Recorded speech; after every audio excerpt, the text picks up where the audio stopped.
clothed in that passage means clothed with a body. We're not talking about, putting on a jacket or trousers. We don't want the present body. So these are not literally clothes. This is living in a tent, which is a body. That's fine. The issue is, can you be unclothed? Can you live without a body? I remember many years ago talking to F.F. Bruce, who was alive at that time, and I said, how do you explain the fact that in 1 Corinthians 15, the point that Greg was making, it's all about resurrection, and in 2 Corinthians, the same people writing very shortly afterwards, he's now talking about a disembodied soul. It doesn't make any sense at all. So 1 Corinthians 15 is a solution to 2 Corinthians 5. It's all about the body we now have compared with the body which is going to come from heaven. Nothing to do with literal clothes, but we're going to get a spiritual body at the second coming. Amen. I'm with you on that. Exactly.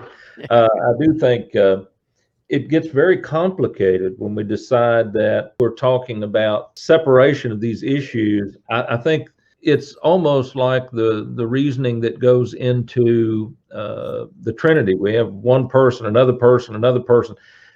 We as human beings are composed of many aspects. I have a right arm, a left arm, I have my eyes, and so on. But those aren't persons. They don't exist independently. And I think it helps me to picture and to understand that we as human beings actually, as an amalgamation, if you will, of various aspects and parts, all of this, we are a soul. We are a living soul in toto. And we have soul in that sense, as Anthony has mentioned, but none of these things exist apart from the other. My body doesn't exist apart from my breath of life. That spirit, the body without the spirit is dead. But there is no me, and there is no life apart from. I don't have an independent life out there running around unclothed without this body.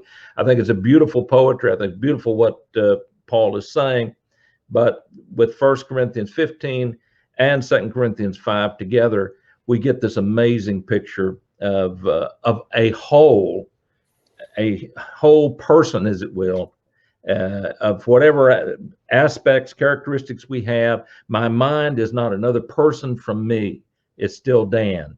My body is Dan. So if we begin dividing up these things in inappropriate ways, I can say, I have a mind, but that's not another person. It is me. That mind is me. You can say, I have a soul. Well, whatever you want to define that as being, that's true, but that's not another person. It's not an independent being. That's just me. And so I think simplicity is really the picture here as we read the scriptures through the Old Testament, New Testament. We are a singular being. Either we're alive or we're not. And all of this dividing us up into parts, some alive, some not at different times, and so on, gets very confusing. I don't think it's the scriptural picture. We can thank the Apostle Paul. He's known classically as one who mixes his metaphors. This is a classic example of that.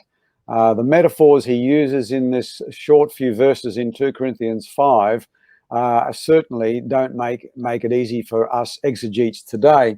As Anthony's pointed out, he's already talked about an earthly tent. He's already talked about our house. He's already talked about a building from God, a house not made with hands. And again in verse 4, the tent. And then he mixes his metaphors again by talking about nakedness and clothes. So we have to agree that Paul doesn't make it easy for us. But certainly, I think Anthony and Dan have got the nub of this issue sorted out, in that to be unclothed is simply he's abhorred by this Greek teaching that a soul can float away somewhere into space or heaven or wherever without being moored and united to a body. The whole Old Testament teaches us, as has been pointed out, that man is a soul. It's the combination of body and the force of life, God's breath, his nefet, which makes us a soul. And therefore, you can't have this separation and still have the person existing. As I mentioned before, in the scriptures, death is never ever spoken of as a separation of body and soul.